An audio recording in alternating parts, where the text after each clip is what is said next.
Welcome back, everyone. Let's get started. So this week, we will be learning about intelligence and put it in with vocational psychology, because what you go do in the world is also about problem solving, and intelligence is arguably also about problem solving. So I put those two together. And the next lecture this week on vocational psychology will be of relevance to assignment 2. But with that, let's get going with intelligence. So your textbook gives you a definition of intelligence as the ability to learn from experience. So it's not a simple thing, it's a triple-barreled thing. So one of them is the ability to learn from experience. Some of us kind of click on the uptake. For others, you might need to learn the same lesson a few times over before you kind of get it.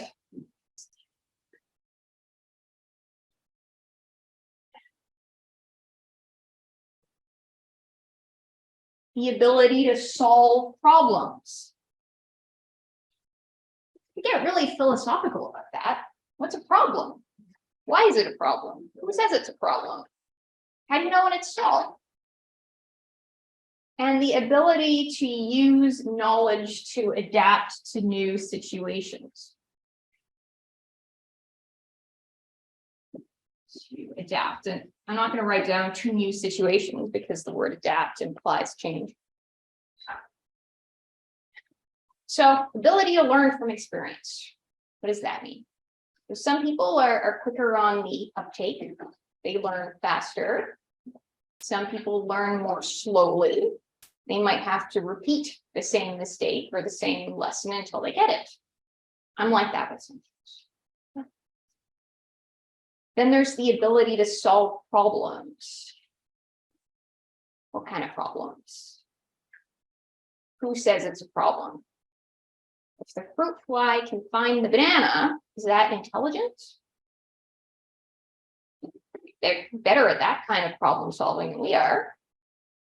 Does that mean calculus problems, social problems, relationship problems, problem systems?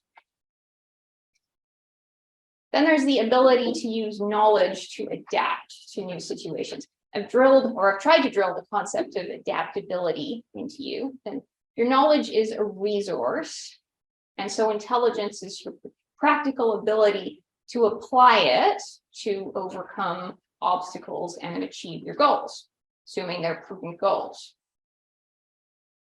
But, it's an intro psych textbook, and it's going to deliver you a definition as if it were the definition is uncontroversial. In reality, there's plenty of argument about this. I'm not asking you to learn this, but I just want you to see people have been debating this concept for a long time, and there's controversy. There are different definitions of intelligence. So here's one from Binet. It's judgment, prudence, the capacity to adapt yourself to your circumstances.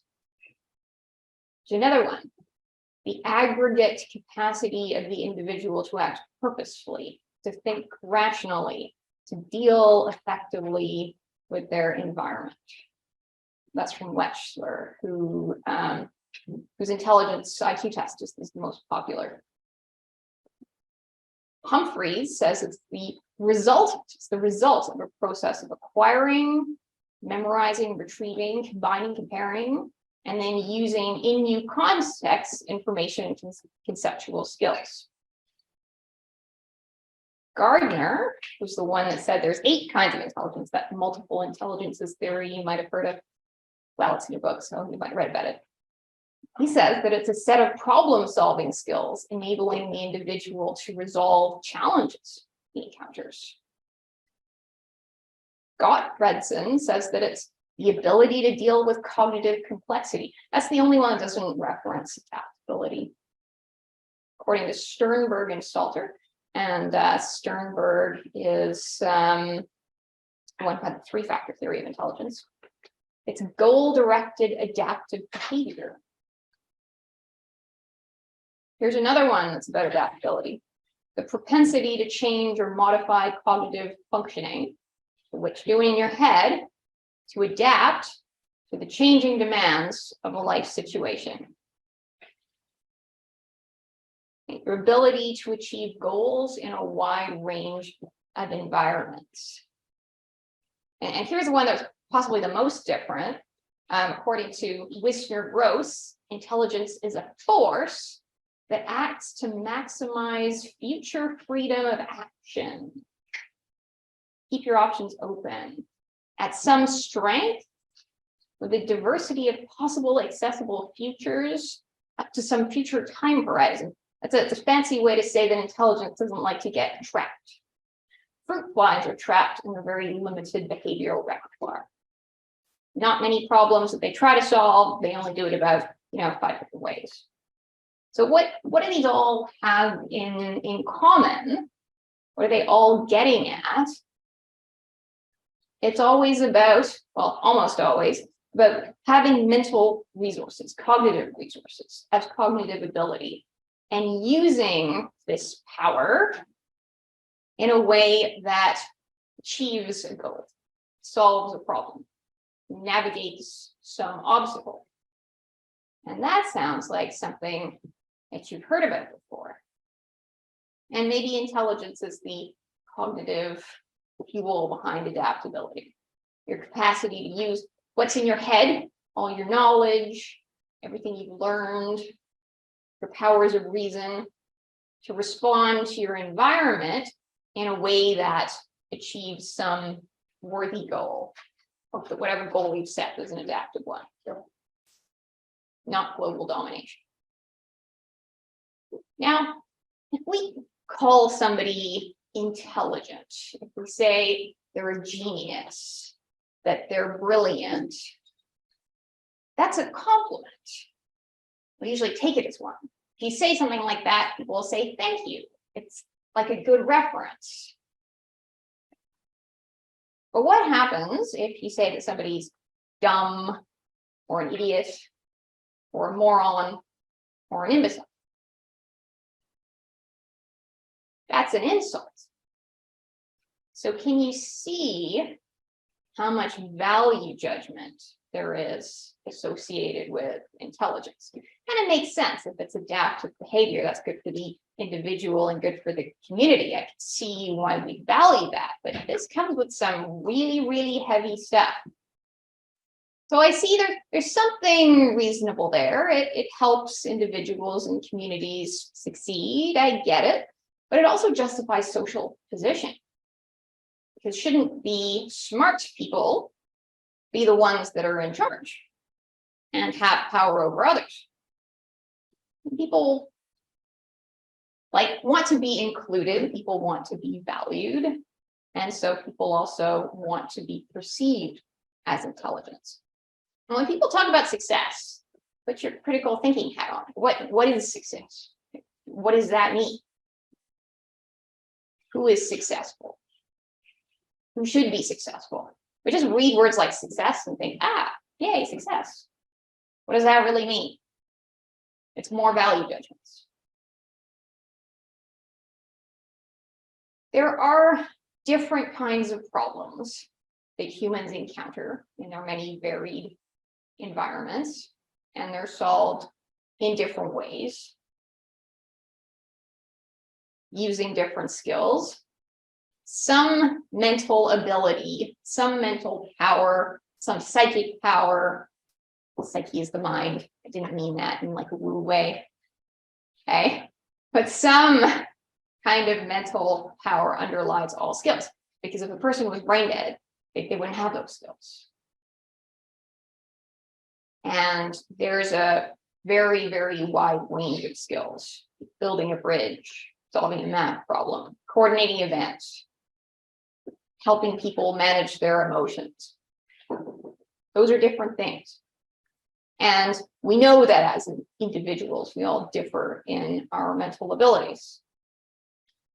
Now, you remember with personality, the textbook kind of implied that there was like one good personality that you should have, high in agreeableness and low in neuroticism and high in extroversion. That's I think one of the failings or weak points, I'd say, of psychology is thinking that there's having a really individual lens and thinking that there's one way an individual should be, but not seeing how that fits into community. All your different mental abilities help your community solve problems when you all get to be included in the decision making and in the problem solving. So I don't think we can really say, there's one way to be intelligent and you should all have a lot of that. And if you don't, you're less than.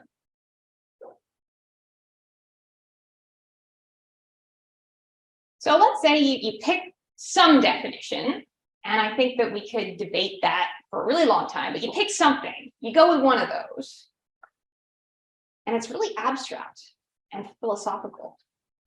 And now, how are you going to measure that so that you could say this person is more intelligent than that person? There's a difference between a construct of an abstract philosophical idea and then what you actually measure. And you hope that the score that you get from this instrument corresponds to that big abstract construct. But in practice, there's so much that's missing. You've done some tests now on your personality, on your skills, and on what else, your character strengths. I bet you saw how limited those measures were, right? That your Hexaco doesn't describe you fully. Your REASEC code, those 3 letters, that didn't get all of you, did it? It falls short in a lot of ways, but sometimes we can get really hung up on a score. So the art of measurement is called psychometrics. So psychometrics is the subdiscipline of psychology that's about measuring mental capacities and processes. And that's hard because these aren't things that we can weigh on a scale. They're not things we can see under a microscope. They're these abstract philosophical concepts like personality and intelligence. You've probably seen a question like this before. They ask you a question, and you answer on like a 5-point scale. Often it's from strongly disagree to strongly agree with a statement. And how you answer that depends on a lot of things. It might depend on the actual trait that they're measuring. And then there's the way that you interpreted the question. I recall one of your character strengths test. It had statements like, I always, am the life of the party or something. That's a hyperbolistic way of speaking. Like, I always do this and I never do that. But if you were a really literal thinker, you think, well, okay, I always breathe because I do that 24/7. And you'd answer strongly disagree to one of those hyperbolistic expressions of I always do this, because you interpreted it differently than the person that wrote the text. But hopefully, if you really are somebody that values integrity, you'll select on the higher end of the scales for most of those questions. And when you crunch the numbers, you'll come up as having a higher score for that. So that maybe when you looked at your results, they weren't like totally out there.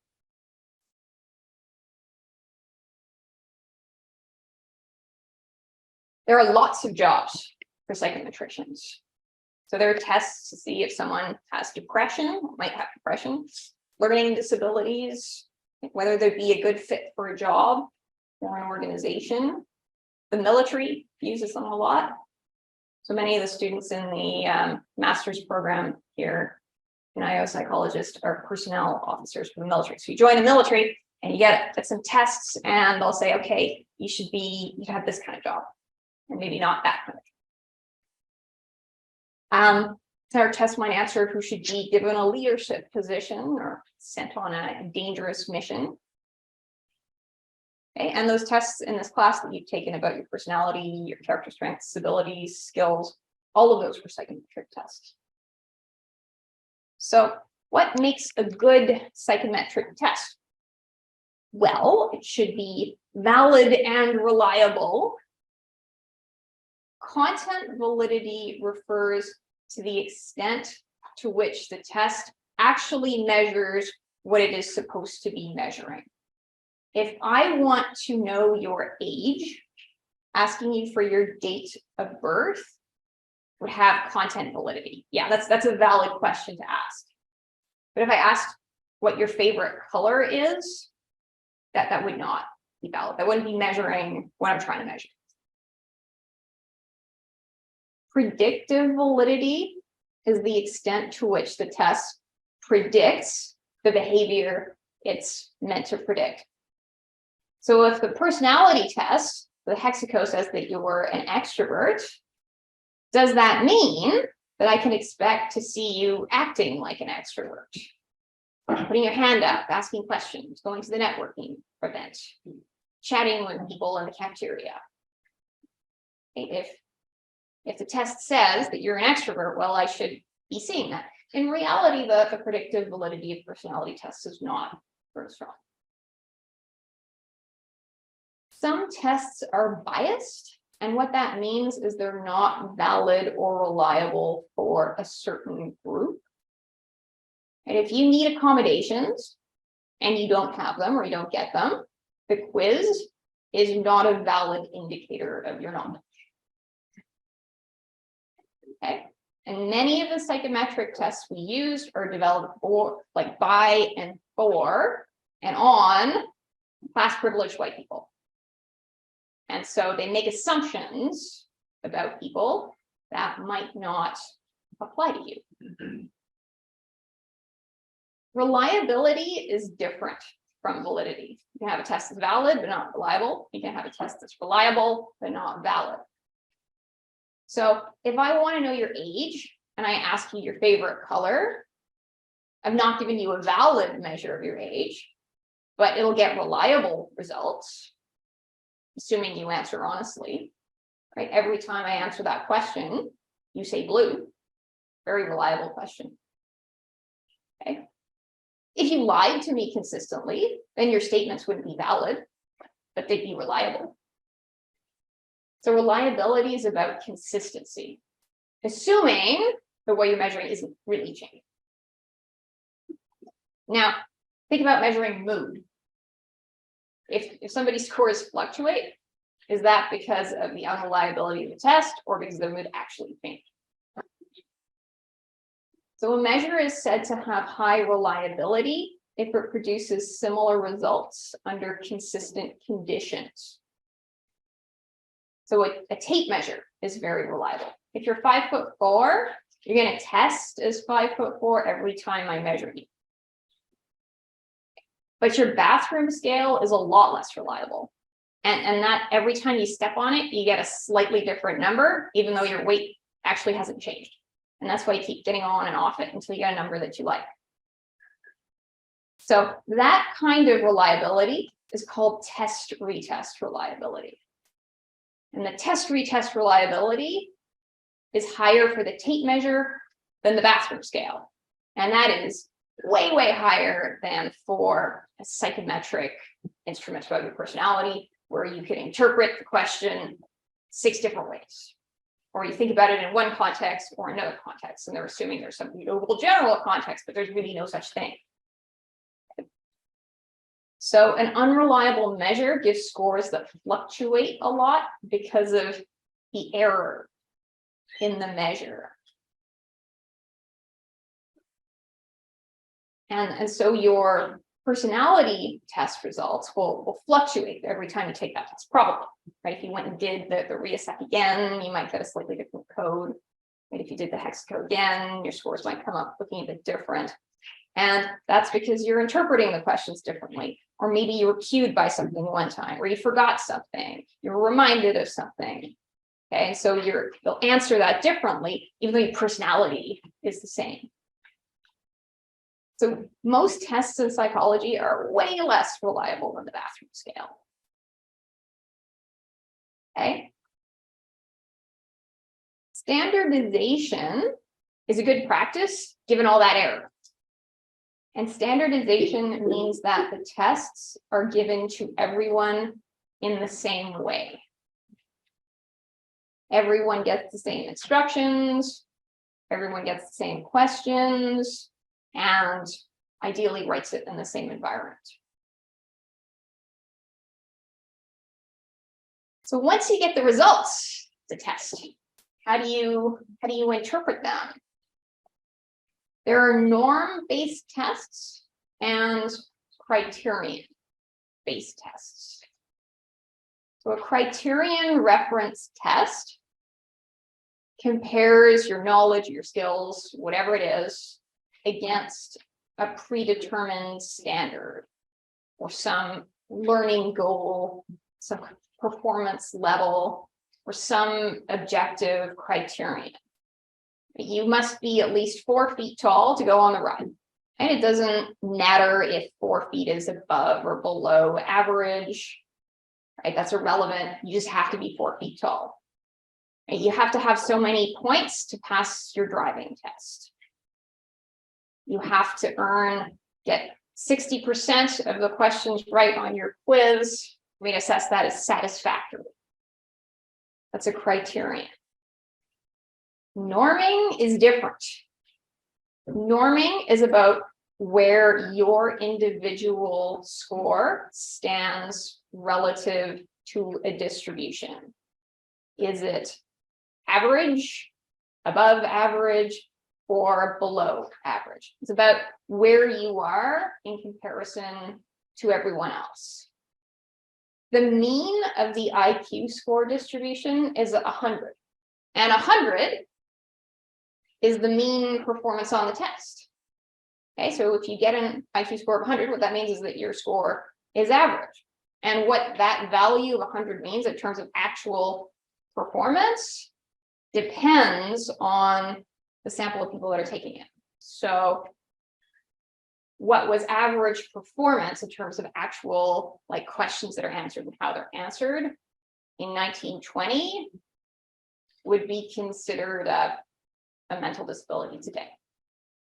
Okay, because compared to the 1920s, people have way better nutrition, way better education, way less stress in their lives. So they can do better on tests. But it hasn't changed because what's average is just what's average. We just call that 100. So people have been getting higher scores on the IQ test every generation since the test came out. But the mean's always 100. Normal does not necessarily mean good, although we tend to equate those things. In my mother's language, if you want to say things are good, you say normal. But let's say that we're looking at vitamin D levels in people like us, like people in northern climates who cover up and stay inside and don't take the vitamin D supplement. Don't drink milk that's fortified with vitamin D. Okay, so in the case of that population, and there's some populations like that, usually religious folks who cover up or don't eat dairy, then in that case, the average for the distribution could be too low relative to what they actually need to be healthy. Normal doesn't necessarily mean good, though we tend to interpret that way and say, oh, that's okay, the score's normal. The first scientist to study intelligence is Francis Galton. He's considered one of the fathers of psychology, and particularly of psychometrics. He and his student, Carl Pearson, developed the correlation coefficient. We talked about correlation coefficients before. That is called Pearson's R, that value. Galton tried to measure intelligence, and he believed that it could be measured scientifically. He used measures that we would consider questionable today, things like reaction time, for instance. And he argued that intelligence was heritable, and he was right about that one. It's about 75. The heritability for IQ is about 75%. Now, he was an upper class Victorian, and he was a product of his time, and he was a cousin of Charles Darwin. He was nationalistic, and he believed in the British Empire and the superiority of his ethnicity. So he would have called that a race, like the British race. He would distinguish that from other races like that of the French. Okay, so what the word race means has shifted over time. And he wanted to promote and protect this British race.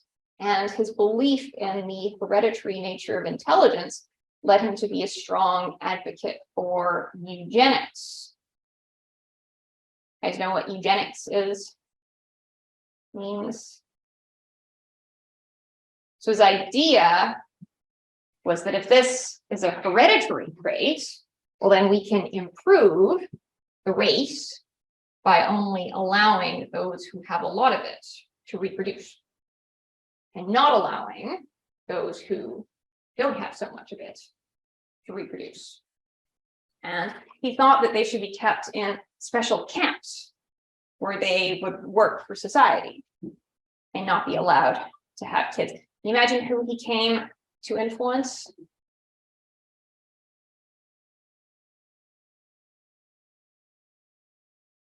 These ideas became very popular in Germany.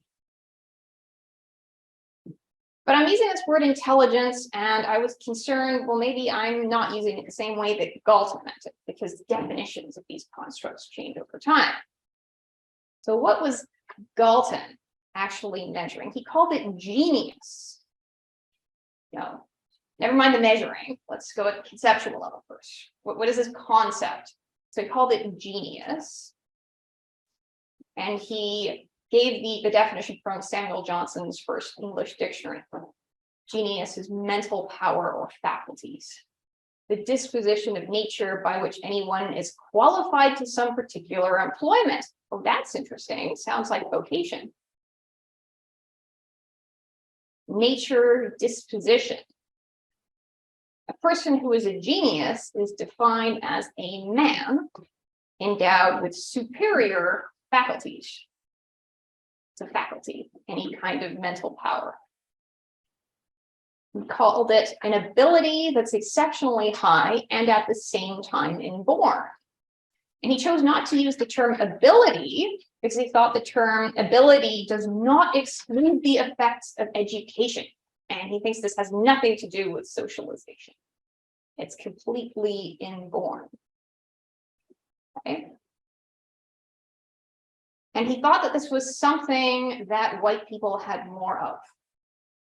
The natural ability of which this book mainly treats is such as a modern European possesses in its much greater average share than men of the lower races. So this is where we're starting off with intelligence and psychology. Can you see that it's already super racist right off the bat? This is our starting point. And here's his argument. The argument by which I endeavor to prove that genius is hereditary consists in showing how large is the number of instances in which men who are more or less illustrious have eminent kinsfolk. High status men have relatives who are also high status, who must be inborn. The general plan of my argument is to show that high reputation, high social status, high socioeconomic status is a pretty accurate test of high ability. It doesn't like the word ability because that could be something that you learn, and he wants it to be completely inborn. So Galton is assuming that there's some pure meritocracy, right? That people who have higher rank are naturally smarter. You know, sometimes they are, but there could be reasons for that. So maybe people are born into high status because there's a class system. Many societies have a class system, and Britain had a very rigid one. And maybe those who are born into an upper class have more resources with which to discover and develop their talents, because a talent is something that follows out of a natural aptitude that's genetic, but it requires investment. the practice. And who's going to have the money to invest in that and the time to go and practice whatever it is to become a talent that then maybe you could become eminent for. And maybe people of lower class status have more barriers to deal with. Right? Not getting enough protein is a pretty big one. Okay. But from the outset of this text, he shows the intention of using this concept of genius to legitimize a social structure. You couldn't be like, it's overt. And Galton had an anthropometric laboratory, and he thought that this genius would be reflected in physical attributes, right? Things like reaction time and sensitivity of hearing, how clearly you could see, but also on the structure of the body, right? And in the shape of the face, the size of the jaw. And he thought that the most superior race was that of the ancient Greeks and Romans. That's Western culture based on. Okay.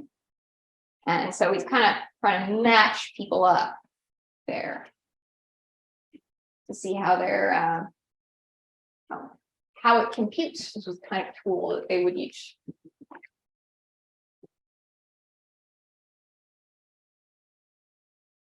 So I think it's reasonable to say that your cognitive abilities to some extent depend on your environment, like nutrition, access to education, the time freedom to actually learn to read or write, and then to do so well. Okay, so aptitudes are inborn, yes, but they require investment in order to be developed into a talent.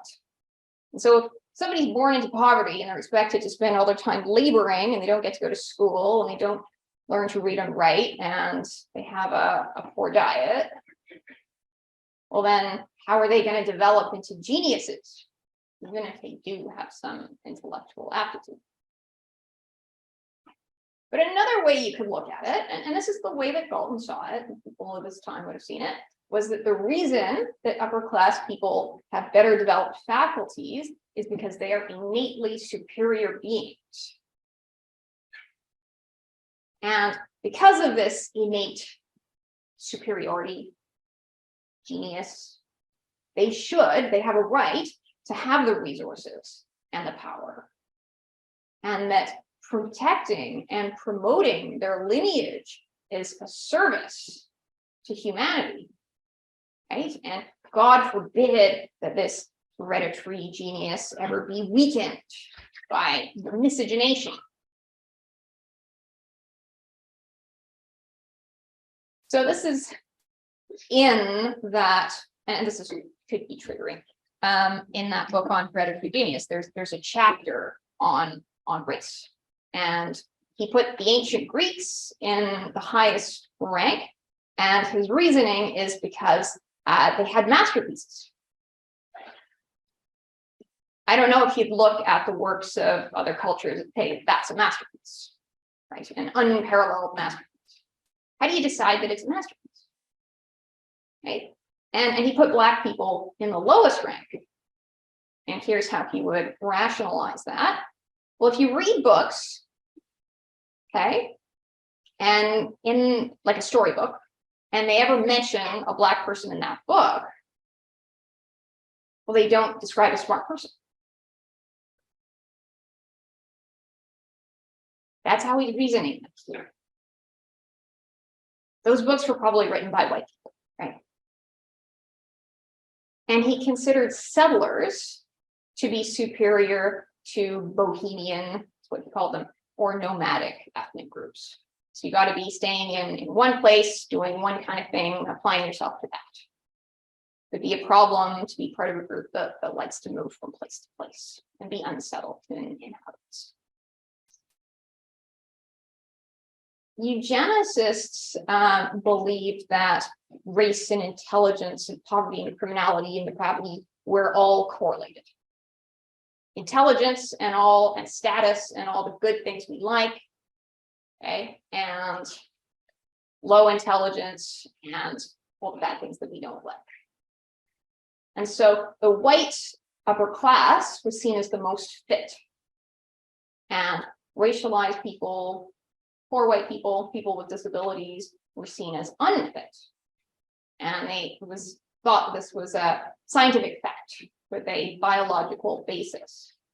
And eugenicists argued that it's best if resources be taken away from the unfit and given to those who are more fit, taken away from the unworthy and given to the more worthy. And that doing this would strengthen the race. That's the idea of racial hygiene, which found its most extensive implementation in Nazi Germany. Those ideas were taken up in other parts of Europe and Britain and North America as well. So it led to government policies, for example, forced sterilization of people with mental illnesses who were considered feeble-minded.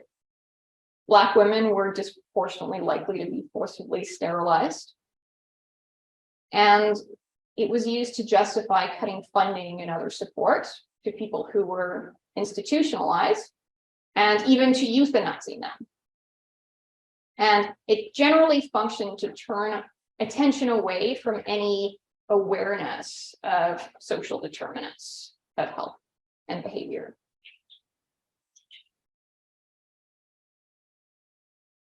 For most of recorded history, formal education like this was reserved for the elite, for males of the elite.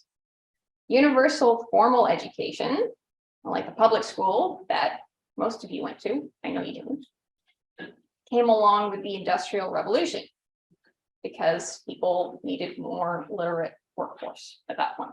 And also there was just much more production and it was more possible to set aside resources for a big project like that. So now all kinds of students are being put into the same classroom because they're the same age chronologically. And all the 5-year-olds are in grade primary and all the 6-year-olds are in grade 1. But there seem to be differences between these children, and they're not all benefiting from classroom education the same way. We still have this problem, right? So Alfred Binet and Theodore Simon developed the first practical intelligence test. This is the first IQ test. And the French Ministry of Education asked those psychologists to come up with a test that would help distinguish intellectually disabled children from normally intelligent but just not interested or motivated children. And the goal was to determine which students just couldn't learn effectively from the regular classroom environment so that they could be given some remedial support. It's coming from a different place than Galton. And Binet and Simon thought of kids as being fast or slow learners, as at or above the average for peers of their age. And they had this idea of mental age versus chronological age. So maybe this child is 5, but seems to think more like a 6-year-old. Maybe this child is 5, but seems to be more similar to the 4-year-olds. And so IQ was originally defined as chronological age divided by mental age multiplied by 100. Right, so an 8-year-old who passes the test for a 10-year-old has an IQ of 125. 10 divided by 8 is 1.25 times 100 is 125.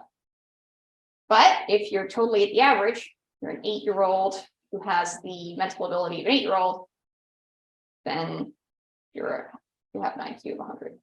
So an IQ score has always been a relative measure about where an individual stands relative to the average.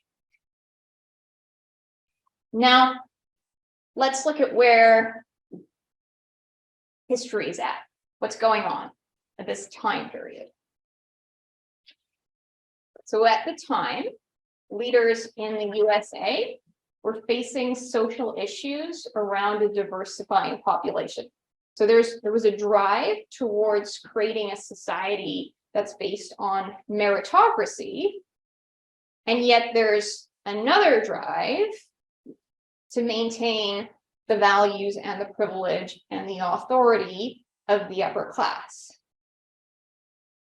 And that's fertile ground for scientific racism, because racial hygiene, scientific racism sounds like it's really about merit. It sounds objective and factual and natural. There's these, you saw them measuring people's faces. That looked very scientific. Use rulers, there were numbers. Okay, so it sounds objective and factual and natural, but it is actually kind of driven by the interests of the upper classes and a desire to rationalize and maintain their power. Okay, whatever they are is what genius is. And it's hereditary. And it must be protected and promoted for the good of humanity. Herbert Goddard is one of the fathers of the discipline of clinical psychology. And at least in the early part of his career, he was a strong advocate of eugenics. And he translated the Binet-Simon test into English and brought it to the United States. And he proposed the definitions of the terms that are used to describe people with intellectual disabilities, and that you probably heard on the playground. And he thought that morons, as he called them, were unfit for society, and they should be removed from society, either through institutionalization or sterilization or both. So can you see why it's an insult to use those words? They say you're not worthy, you should be thrown away and discarded. And he estimated, he did some studies, that 80% of the immigrants he studied on Ellis Island were feeble-minded. Shouldn't let them in. So you can see here how the concept of intelligence and the measure of IQ is all mixed up with the idea of an individual's worth to society and their relation to the power structures within society. The assumption is that if you have a high IQ, you're worthy and fit, you can make decisions for yourself and others, you have a right to resources and to family, to reproduction. And if you have a low IQ, then you're unworthy or unfit. You should be deprived of resources and agency and community and family. Those are big implications for how you score on a test. Louis Terman was an educational psychologist, and he was one of the presidents of the American Psychological Association, who was a prominent eugenicist and a member of the Human Betterment Foundation, doing this for the betterment of humanity. And he revised that test for wider use in the United States and for use with adults. And according to the instruction manual for the test, it's good for curtailing the reproduction of feeble-mindedness and in the elimination of an enormous amount of crime, pauperism, and industrial inefficiency. So, can you see how the measurement of intelligence is all tied up with this kind of capitalistic, colonial, racist stuff, right from the get-go. There is a video associated with the textbook, which I think is very good. It's about the Walter E. Fernald Developmental Center, which is the oldest publicly funded institution serving people with developmental disability. It was a residential school, and there is a first-person account from somebody who was, I don't know what the word is, inmate, maybe, there. I'm looking at the time, and I think in the interests of time, I'll keep going, and if there's some time at the end of the class, then I'll play it, I'll come back to it. It was part of the American eugenics movement in the 1920s. They did experiments, they did research on the children there. Of course, it's psychological research. So they wanted to understand how calcium and iron were absorbed, right? And so they thought it'd be interesting to radioactively track those minerals. And so they gave participating children radiation. And so they somehow, can't remember quite how they did it, irradiated their breakfasts. And MIT and Quaker Oats participated. All right, I'll come back to that if we time permitting. The next big thing that happens in Western history is the First World War. And the next major application of the IQ test was to personnel selection in World War I. It was the Army Alpha and Beta tests. The Alpha tests were for people who could read, and the Beta tests were image-based. They were based for folks who couldn't read, because at that time literacy wasn't as high as it was today. And these tests were created by a group of psychologists, including Robert Yerkes and Louis Terman. You might remember the Yerkes-Dodds law from a previous unit, the idea that your performance is best when you're at a moderate level of arousal, not too wound up and not completely relaxed. That's Yerkes. And so this was the first application of mass testing, right? It was given to 2 million soldiers. So those with the highest scores got to be leaders. Below that, if you scored below that, maybe you could be a commissioned officer. Those of average intelligence could be privates. And those with inferior intelligence might still be a fit for regular service at low rank with more supervision. And again, you have a connection between the measure of intelligence and social position as occupation, right? Those with higher intelligence get higher level positions with more power. And those with lower intelligence have to sort of submit and do what they're told and be the cannon fodder. So there's a meritocratic instinct here, but there's ways this can go wrong where bias can creep in. So the idea of intelligence is being developed and tested in a context of social inequality or inequity. Okay, but people who are on the top of that hierarchy, who are doing the developing and the testing, have a self-interest in legitimizing and maintaining the hierarchy. So it's not like everyone is included in the definition and the measurement of intelligence, what that means and how we measure it.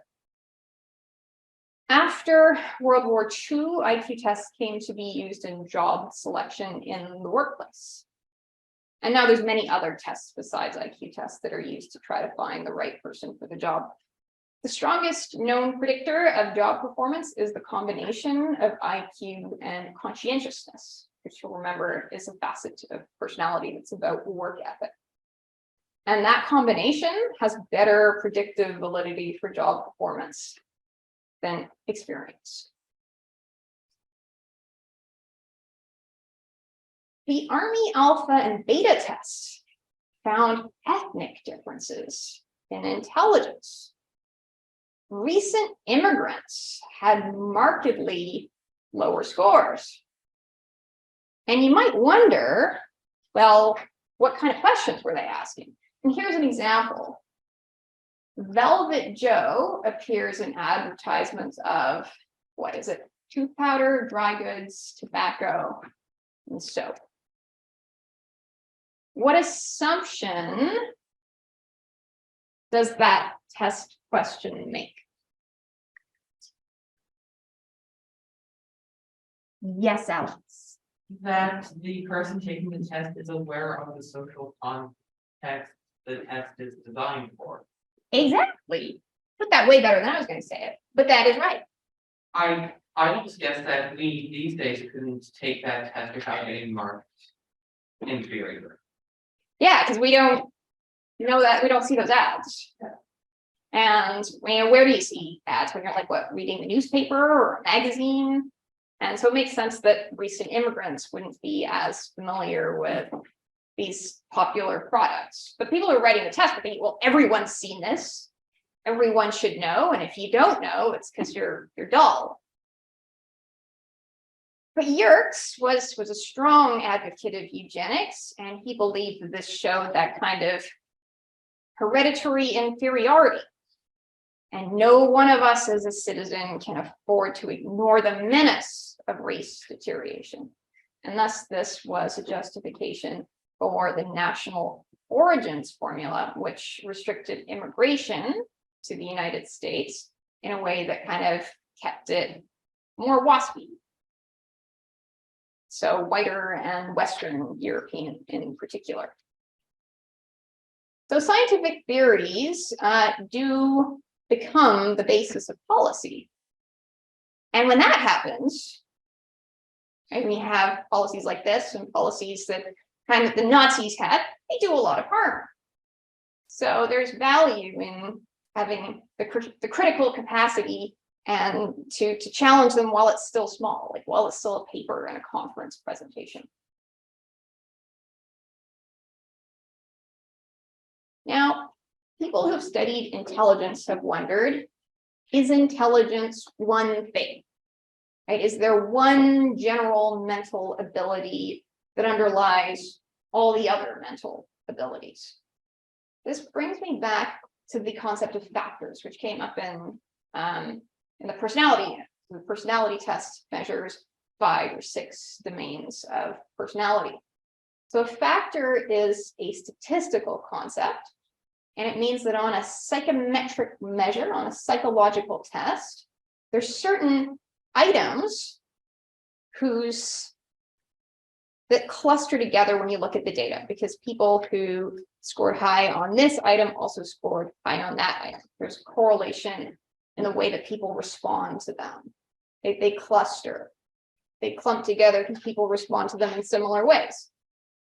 So the factor of extroversion would be reflected in a bunch of items, and one of them might be, how many friends do you have, and are you the first person to ask a question? They're different questions, but extroverts all respond to them in similar ways. And so there's a higher order construct behind those items, those test items. And that higher order construct isn't directly measured. So there's no question that says, are you an extrovert, yes or no? But it's inferred from the way you respond to a set of questions. And so extroversion is called a latent variable. It's hidden. It's expressed through relationships that the directly measured variables, which are items on the test, like how they relate to each other. So factors are confirmed through a statistical process. Oops. Spearman thought that there was one factor for intelligence, that there is general intelligence and we can measure that. It's called G. You get a score on that. And the evidence in support of this is that different mental abilities do tend to be highly correlated. So if you're good at writing, you're also probably good at math and other things too. Different mental abilities do correlate. Okay, and so that's the idea of general intelligence. Cattell had a model of intelligence with 2 factors. Okay, and the 2 factors are fluid intelligence and crystallized intelligence. Fluid intelligence is related to working memory. That doesn't make sense now because this year I put the memory unit ahead of intelligence and I realized I shouldn't have done that. But working memory is about what you can hold in your mind at a given time and manipulate. Can you do that with 3 things or can you do that with 5 things? Fluid intelligence decreases with age. And we notice that mathematicians who rely on that tend to do their best work in young adulthood. Crystallized intelligence is accumulated knowledge. It's kind of thing you'd see in a vocabulary test. Your semantic memory for facts. And that increases as we age into middle age. And we observe that philosophers and historians tend to do their best work a bit later in life. Wouldn't it be harder to do some of those calculus problems? So here's an example of a test of an item that would measure fluid intelligence. So what would you put, you were in that blank box? So what should that look like?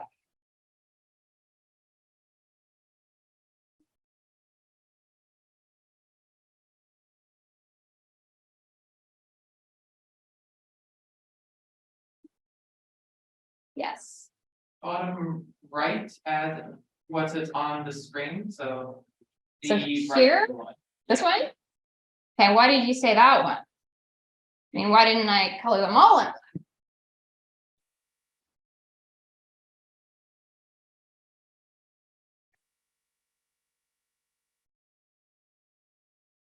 Yes. Because the black section and the other shapes are moving counter or moving block. Yes, the pattern is that they're all moving clockwise.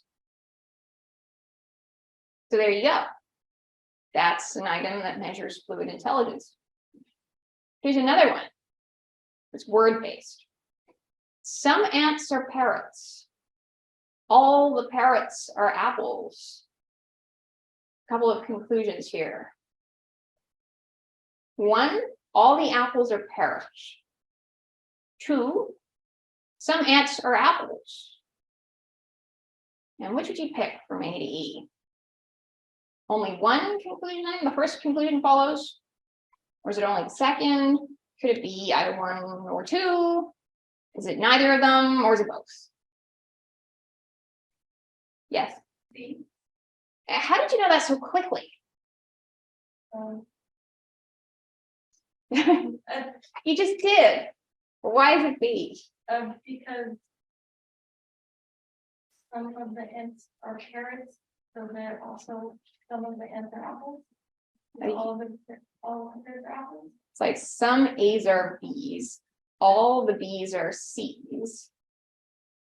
So you can't say that all the C's are B's. It doesn't work that way, but number two works.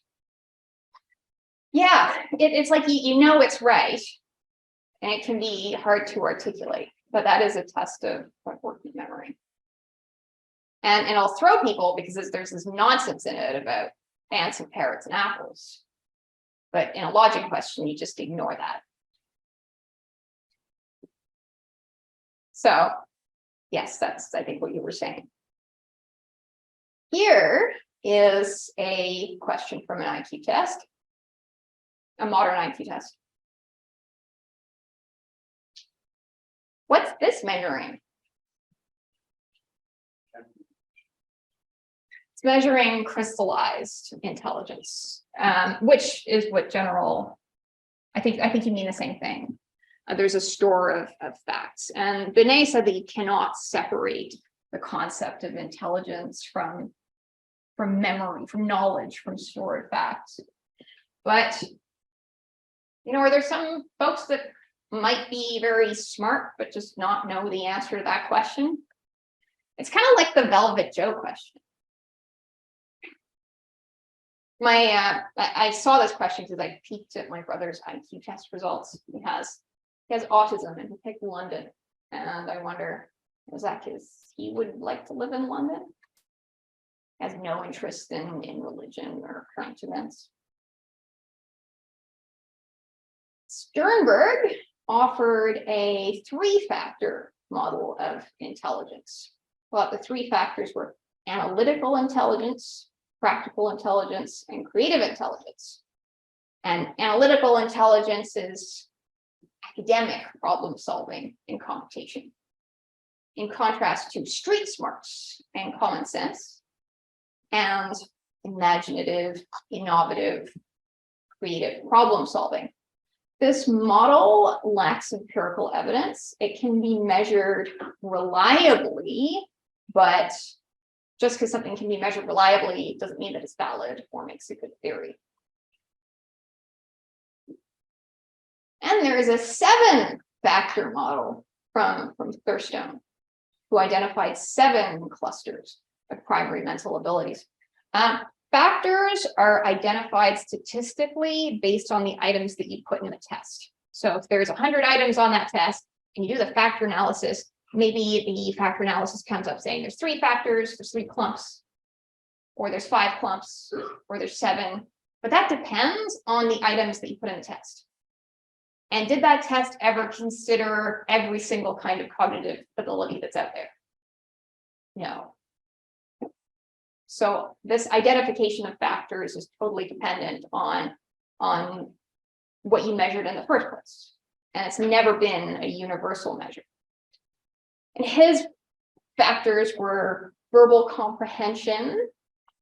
You would, verbal comprehension is something you might see on, if you ever take the graduate record exam, you get like a passage, you read the passage, and then you answer questions about it. You know, they'll ask you some question about the passage and say, is that true or false, or don't have enough information to judge. So that's how that's assessed.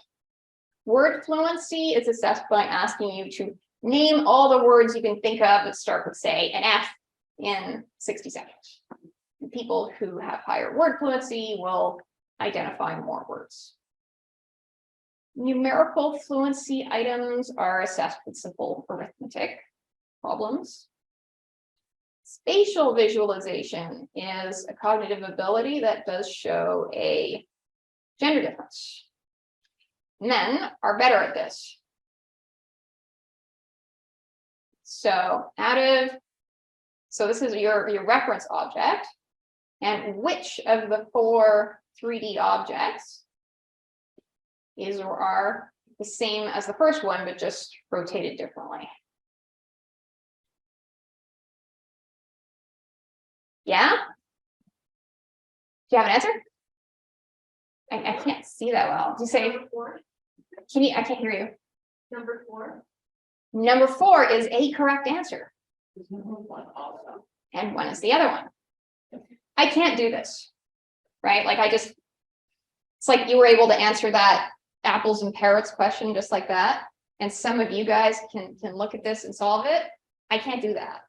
This is all just like meaningless.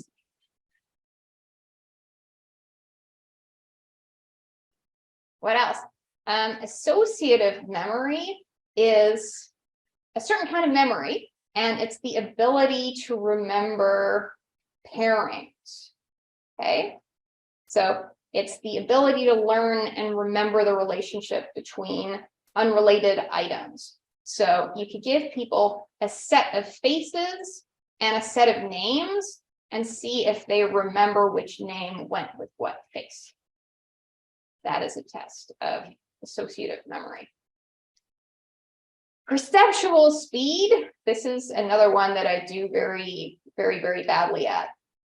Okay, so let's say, what number does dial number 1 show? Pilots should be good at this kind of thing. Yeah, it shows a 2.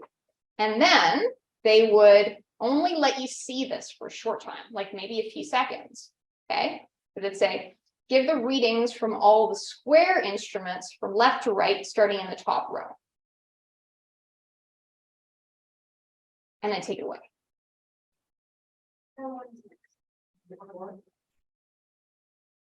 It was 4167.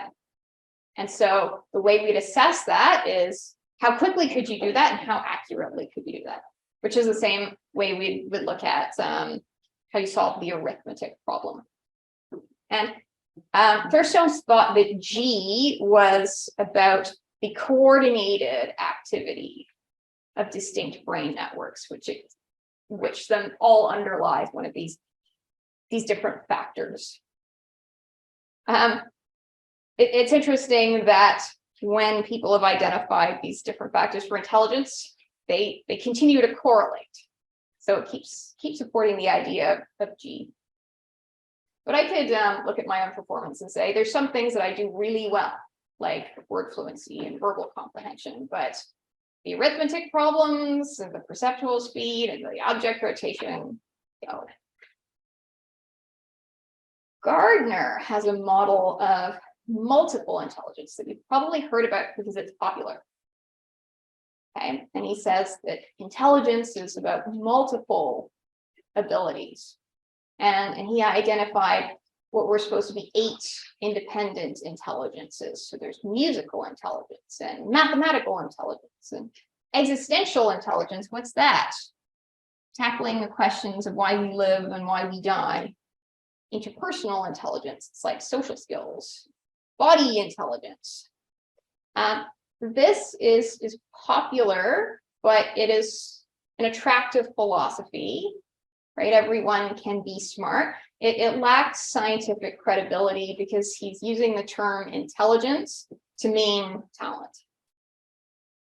So he's redefined intelligence as talent.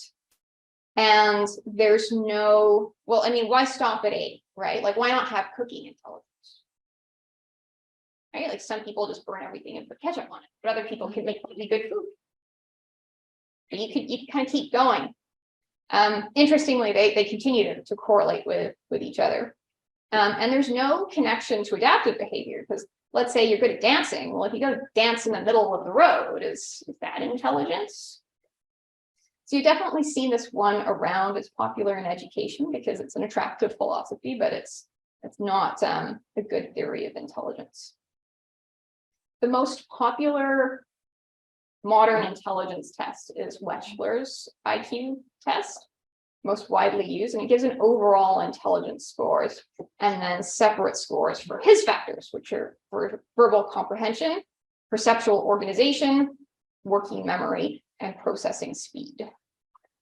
I didn't look into those because I was tired, and this took me like 3 days, and it's not on the quiz, so don't worry about it. There's some people who have low overall IQs who are like amazing at one thing. They have a really special talent or ability. And it's typically something about working memory. And the folks there are Kim Peek and Stephen Wiltshire. Kim Peek was the inspiration for the character in Rain Man. And he would just memorize the books he read. And he would read a book by reading the left page with his left eye and the right page with his right eye at the same time. And then he'd like remember it forever. That's amazing. But his overall IQ was like 80 or something. So very high performance intelligence, very high working memory, but very limited verbal intelligence. And then Stephen Wiltshire could just go in a helicopter, look down, and then later on just draw everything he saw in great detail. So that happens. And that's called savant syndrome. My brother has autism, and he couldn't live alone. But you could ask him what the average temperature was, mean median mode for any city in Canada for a very large range of dates. Like, you could go up to him and be like, so what was the average temperature in Winnipeg in 1994? And he'd be like, well, it was, 24 degrees, and he'd get right. And you just like look at those lists of temperature statistics and get very, very happy about them and have a memory for it. So this is a phenomenon. There's a lot of false advertising out there pertaining to IQ tests. Okay? You being tested as having a high IQ suggests social superiority. And so advertisers use that. And it gets people to click on things. So it gives you probably a really easy test. And it's like, wow, my IQ is 170. So that's a thing.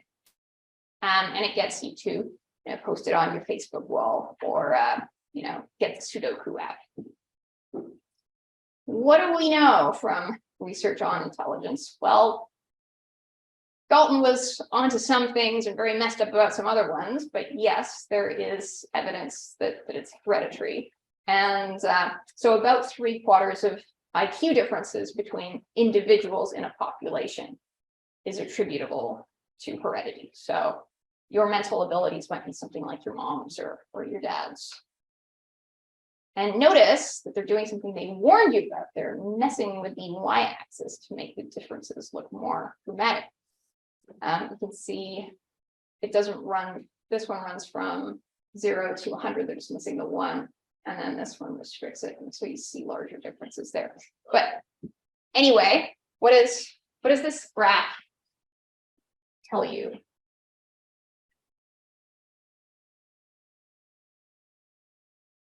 Yes, Alex, I think your voice is so clear that I don't need to use this, but I spent a lot of time charging it. The more genetically similar someone is, the higher correlation. Identical twins score higher than, but there's also level of socialization I just saw there. I see. So these are identical twins who are raised together. So same environment, same genes. Yeah, you raise them apart, change the environment. Oh, there's an effective environment because the correlation, the similarity is lower. Right. So you see that effect there. But you can see that when you compare identical twins who are raised together to siblings who are raised together, the identical twins show way more similarity than the siblings.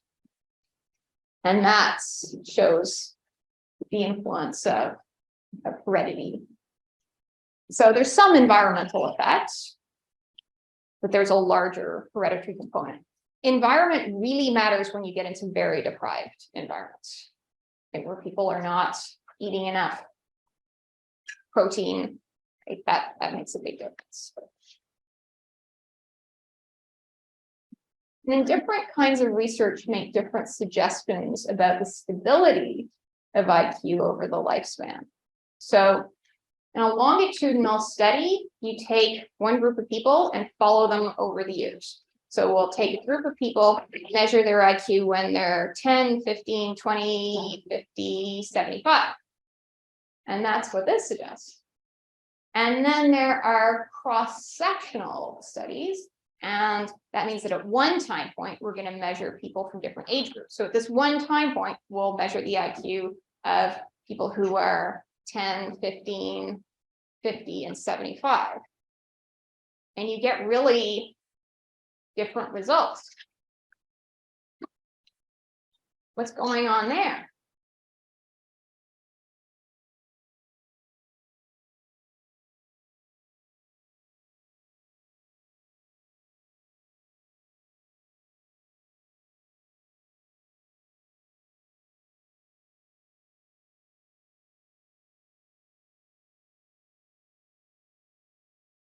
The cross-sectional studies show sharp decline.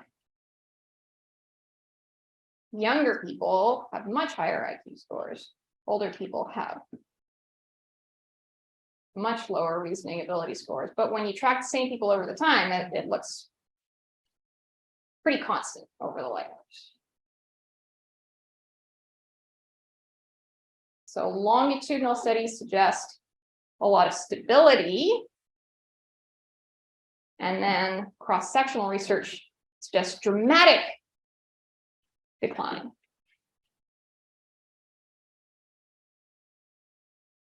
We're not controlling for something in the cross-sectional studies.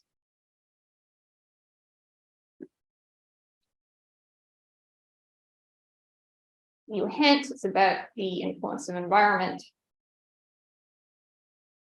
Yes. Is it just like generational differences? What do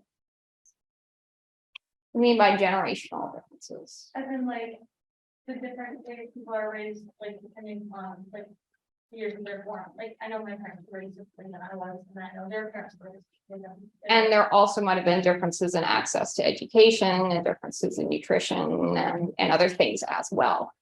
So yeah, there's differences in environment such that an 80-year-old, somebody who's 80 today is reflecting a very different early environment than a young person today. So it's that. So yes, I think you're onto it there. But it's interesting to see how you can get totally different stories that are artifacts of the measure. You've probably heard of the concept of emotional intelligence, and that refers to the ability to perceive, understand, manage, and use emotions. This is in the realm of pop psychology. It's very popular, you hear about it a lot, but it does not have good scientific support or consensus.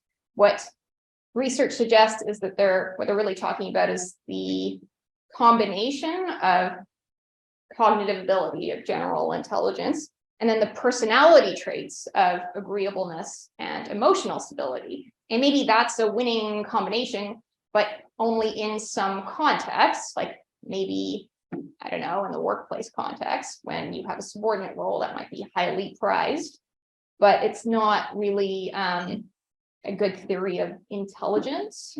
And since it's on such shaky ground, I wouldn't be mentioning it if it wasn't in the book. Your textbook then gets into another construct that is pop psychology, and that's the idea of the growth mindset. And Carol Dweck argued that we should focus on learning and growing rather than seeing intellectual ability as fixed.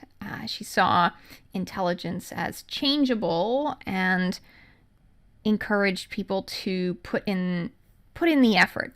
Remember that the context here is students in schools and their grades.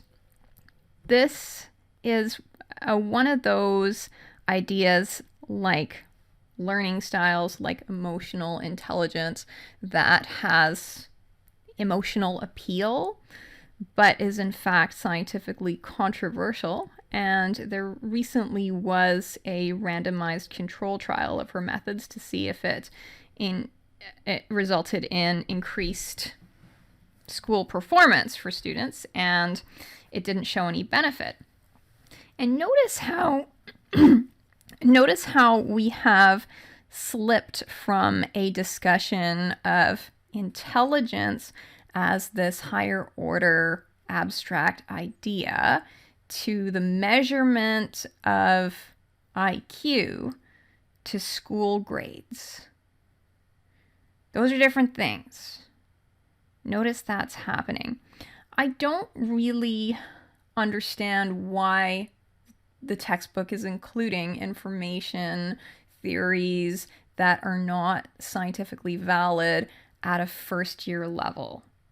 I feel like we shouldn't be bringing this stuff up and confusing you with it right now. We could just be teaching the principles that are well-founded and well-replicated.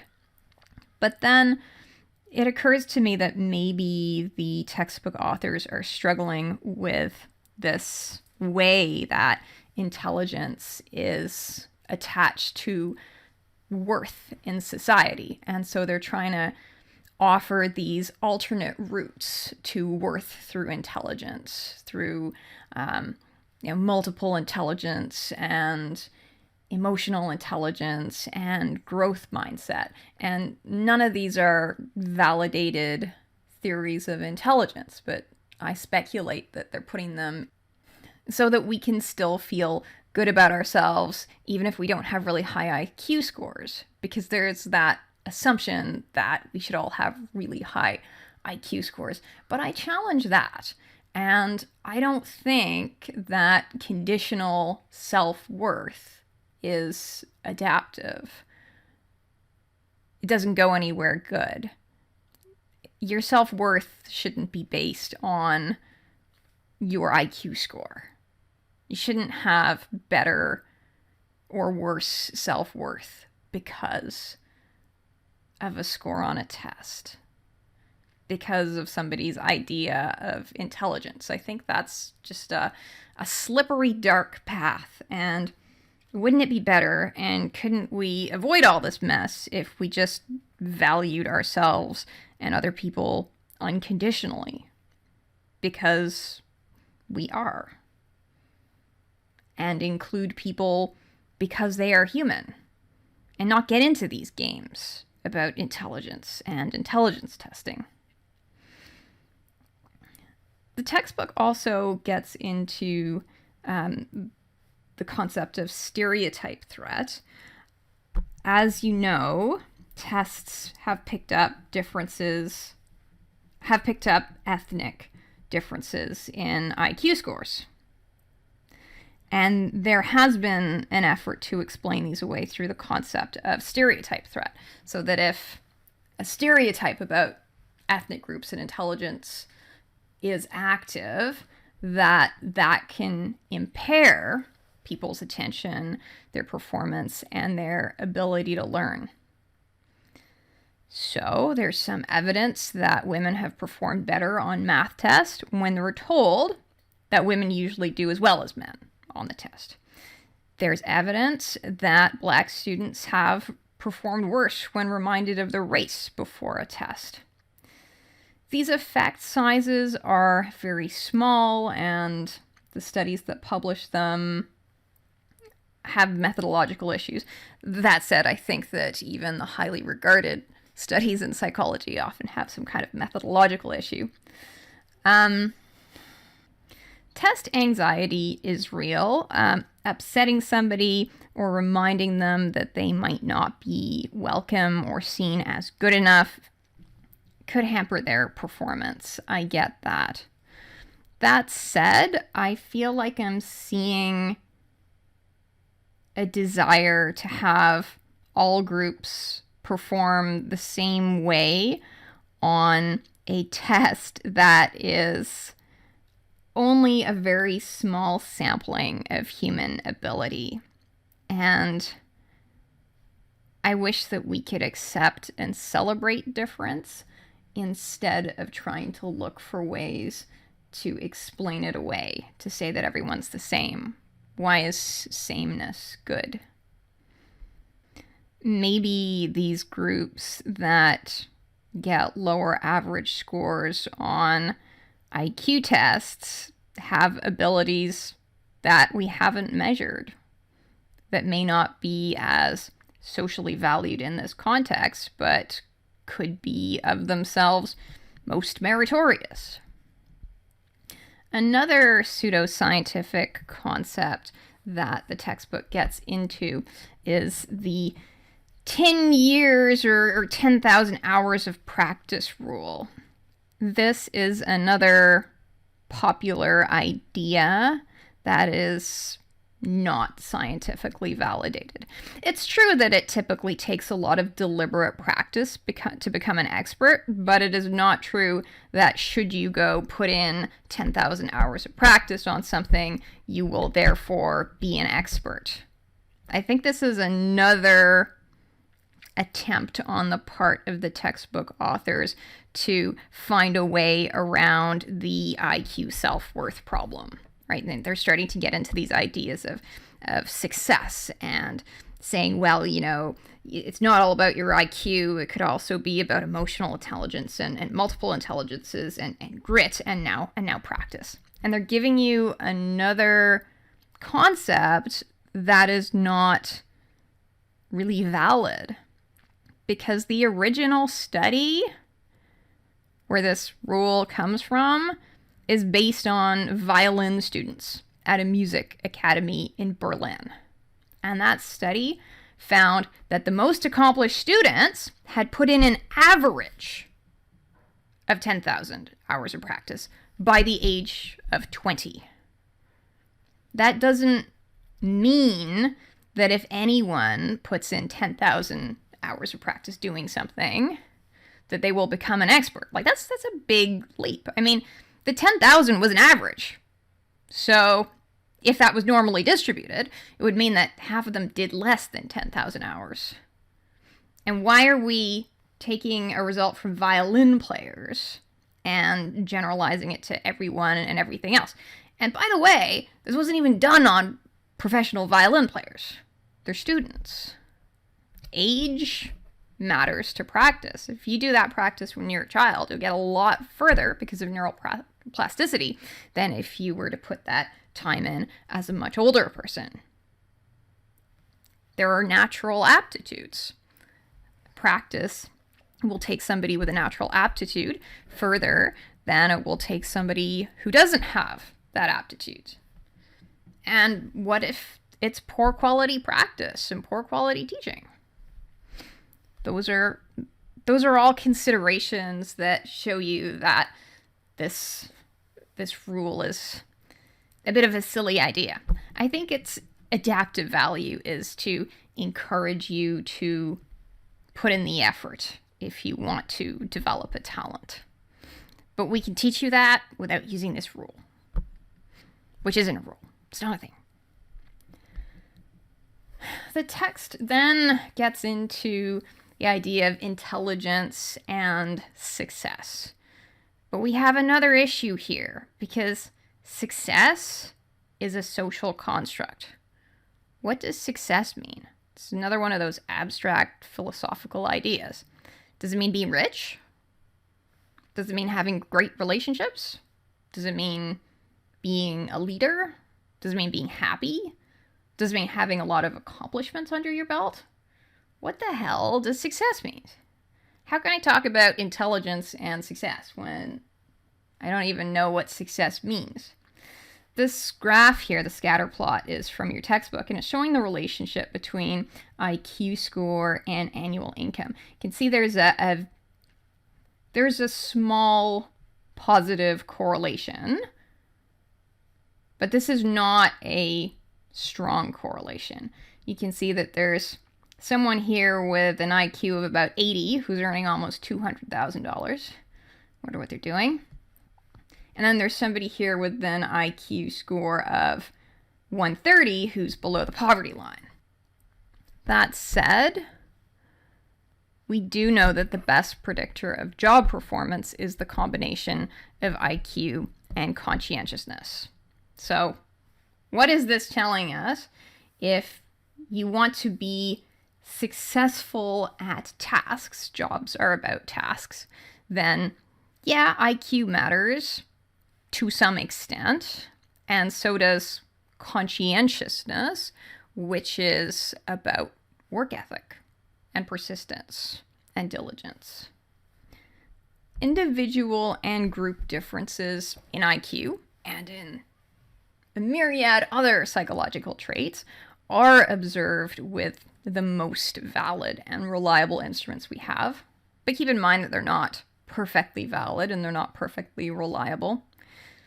Higher scoring individuals and groups do tend to have higher incomes and better outcomes, but as you saw from the graph on the last slide, the relationships are not that strong.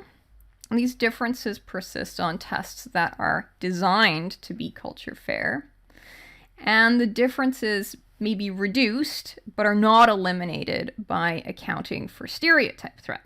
What does this all mean? It means that at the end of the day, using the best tests we have, we are picking up individual and group differences in IQ scores. This is an issue because we have made IQ to be about worth to the point that people with low IQs have been excluded from society, denigrated, treated like crap, and even forcibly sterilized, even euthanized. So you can see how high the stakes are.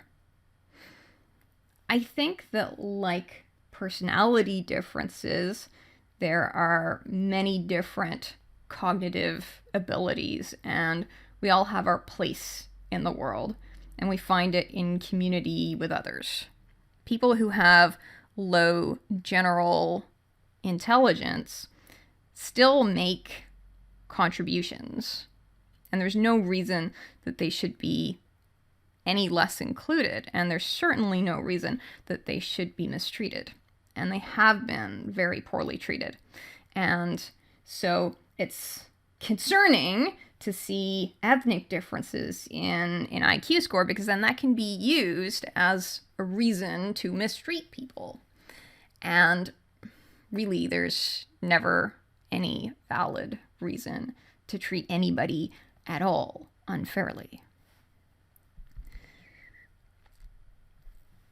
Keep in mind that the IQ tests that we have, that find these factors of intelligence, are not tests of every single kind of cognitive ability out there.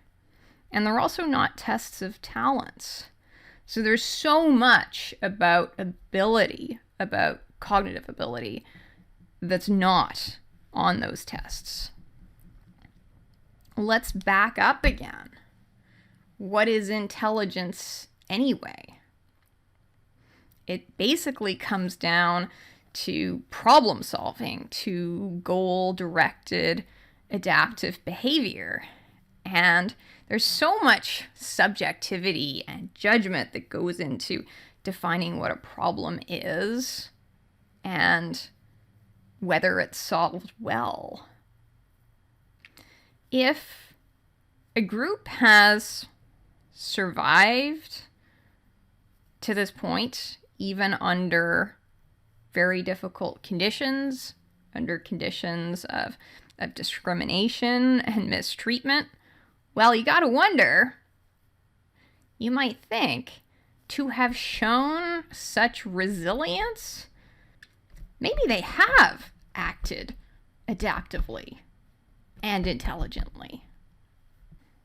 So all this business about IQ testing started with Alfred Binet and Theodore trying to help students succeed in school in a context of universal public education, which is great. All this started with an attempt to be inclusive and compassionate and caring and to support people. But it got all mixed up with this eugenics stuff and this business about white privilege and class privilege. And it went to some very bad places. But a century later, what can we say about supporting students in school? Well, it's important to address deprived environments. Students do better when they have breakfast. And sometimes it's the school that needs to provide that. Students do better when there's early intervention. Right? If they're having issues, better address that in grade primary than in grade 5. If you're struggling in university, there are programs like Early Alert that I used to use in this class that will connect you to the support services that you could benefit from, like academic skills support, career counseling, personal counseling, whatever it might need to be. And